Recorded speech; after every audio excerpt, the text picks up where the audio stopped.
और बात जोधपुर की, जहां पर साध्वी प्रेम बाइसा के मामले में एसआईटी प्रेक्षा अस्पताल पहुंची है। वहां एसआईटी अस्पताल के कर्मचारियों और डॉक्टर से पूछताछ करेगी। साथ ही 28 जनवरी की शाम को जब साध्वी को लाया गया, उस वक्त स्थिति का रिक्रिएशन भी करवाया गया है। एसआईटी प्रभारी एसीपी छवि शर्मा, एसएचओ शकील अहमद ने ये पूछताछ की है।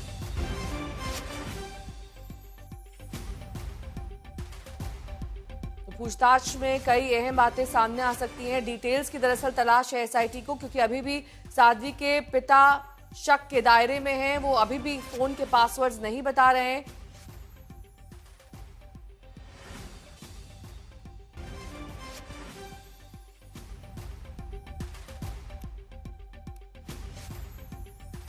और जोधपुर की साध्वी की मौत की वजह क्या है, एसआईटी पड़ताल में जुटी है। और इस बीच केस से जुड़े 3 किरदार सामने आए हैं।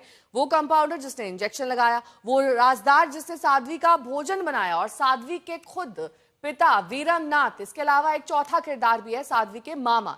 इन सबसे पूछताछ हुई है, किसी की गिरफ्तारी नहीं हुई है। लेकिन जिस कंपाउंडर ने इंजेक्शन लगाया, उसने आज तक को पूरी घटना बताई। 28 जनवरी को क्या हुआ था, जब कंपाउंडर पहुंचा तब साध्वी की स्थिति कैसी थी, और वो इंजेक्शन क्या था, क्या इंजेक्शन की वजह से मौत हुई?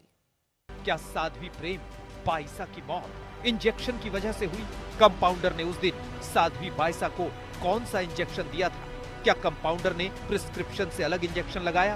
प्रेम बाइसा की मौत की जांच कर रही एसआईटी इन सवालों की तलाश में है। जांच के घेरे में वो कंपाउंडर भी है जिसने साध्वी प्रेम बाइसा को इंजेक्शन लगाए थे।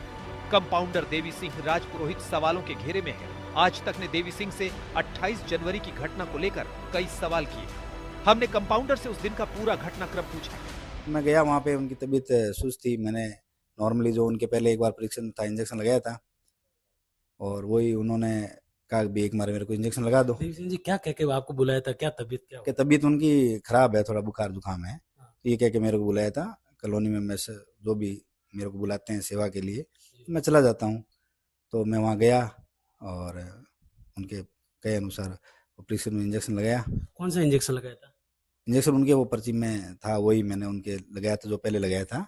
एक बार पहले भी मैं उनके पास आया हूँ, 1-2 बार और भी उनके आश्रम में जाता था। कंपाउंडर देवी सिंह राजपुरोहित ने बताया कि साध्वी को बुखार था, गले में खराश थी। आश्रम से फोन आया तो इंजेक्शन लगाने चला गया। इंजेक्शन मतलब वो जो क्वांटिटी उनके लिखी हुई थी वही लगाया था मैंने। और लेकिन आपने अपने मन से नहीं लगाया जो प्रिस्क्रिप्शन में? हाँ, मैंने मन से नहीं लगाया। मेरे को इस नर्सिंग पेशे में मैं 2007 से हूँ, मेरे को 17-18 साल हो गए। इस इंजेक्शन मैंने ऐसे इंजेक्शन और लगाए हैं, और ऐसा क्या हुआ इसमें जो मेरी जिंदगी उथल-पुथल हो गई।